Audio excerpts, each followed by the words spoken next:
G'day guys, it's Phantom, and today I'm going to be talking about the new season of the beloved series on Amazon Prime.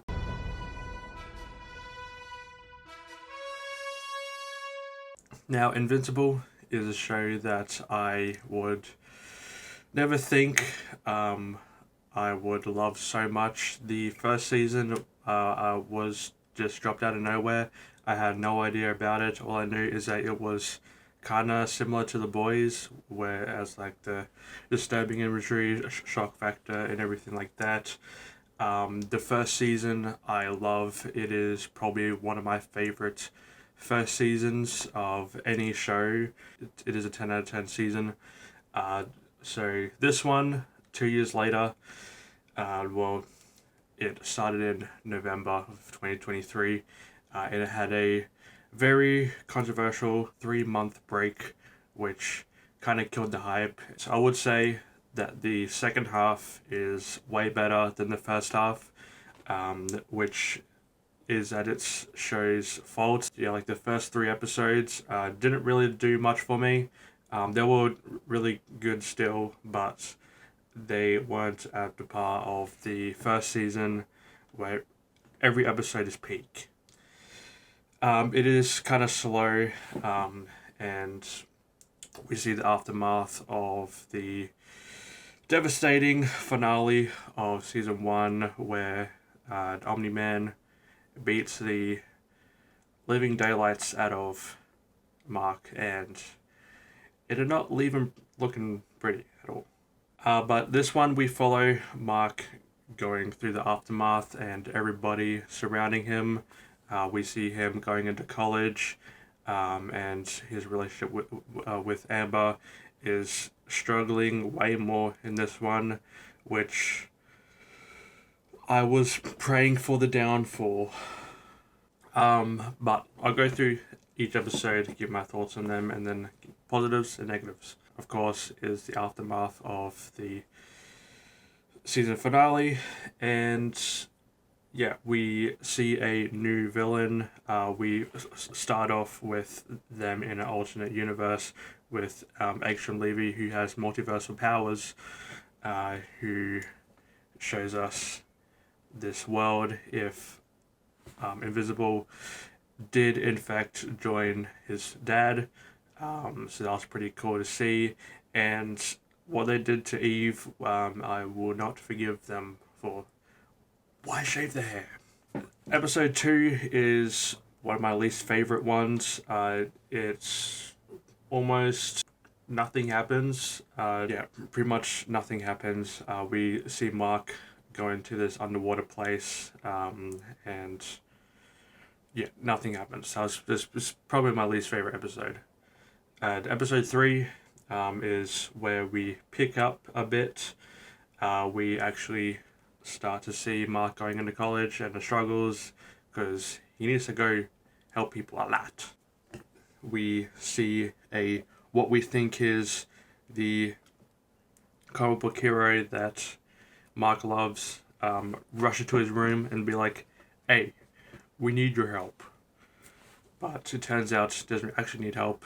It's just Omni-Man be like, "Hey, I miss you, come back."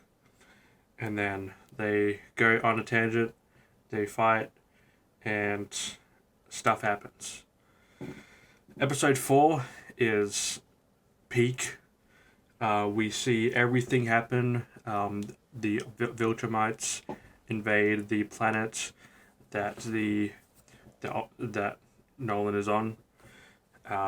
When we see a character that is kind of like, "Hey, you have a family back home."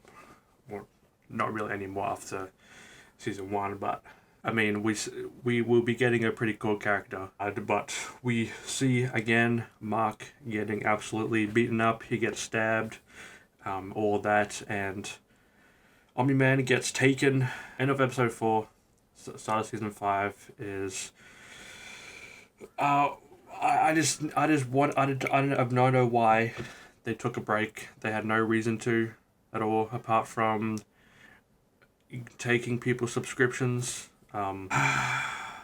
But we come back with another peak episode where Mark finally goes back to Earth and reunites with all the Guardians and Eve, and he has to go on another mission, of course, to stop these squid alien brain things.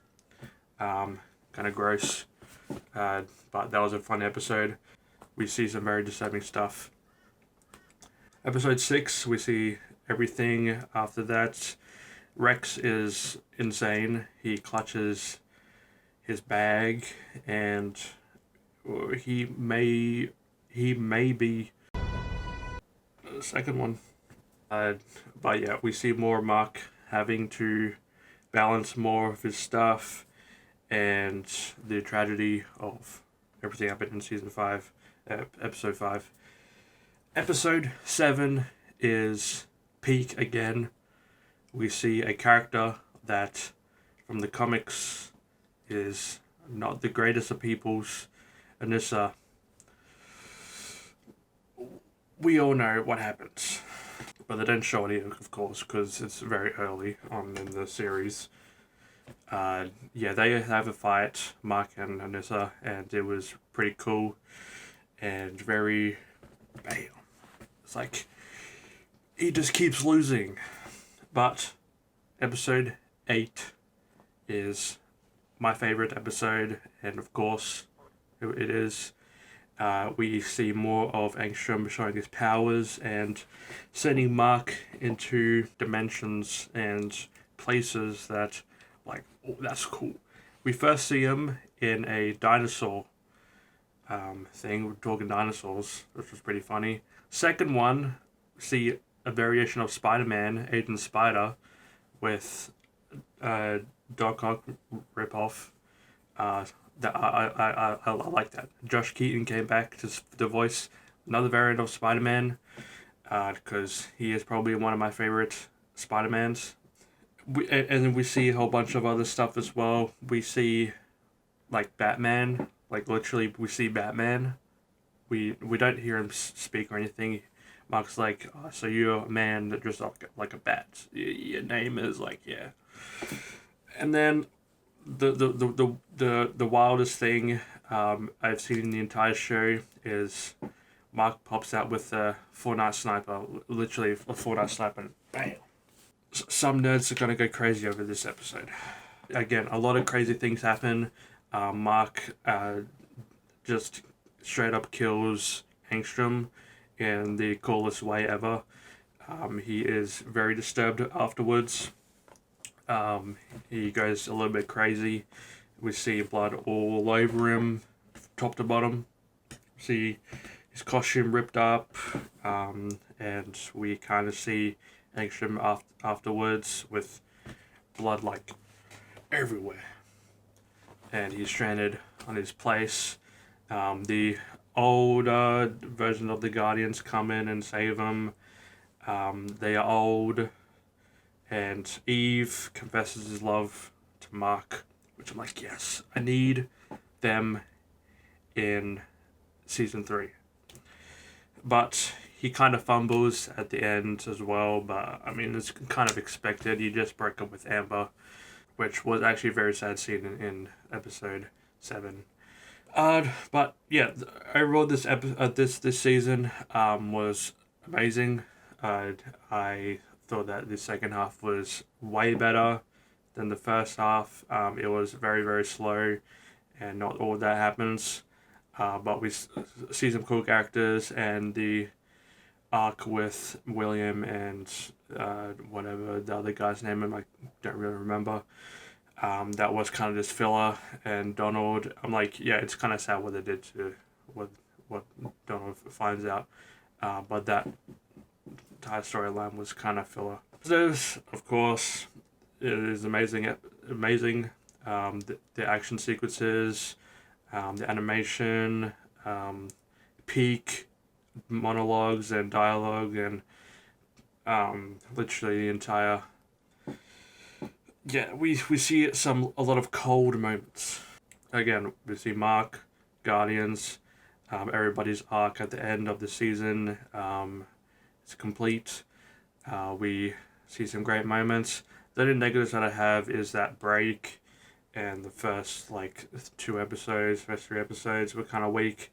But I mean, I can't really complain. I need the 3rd season, but I'm happy that it's coming this year. So we'd have to wait another year. It's coming like at the end of the year sometime. Yes, please.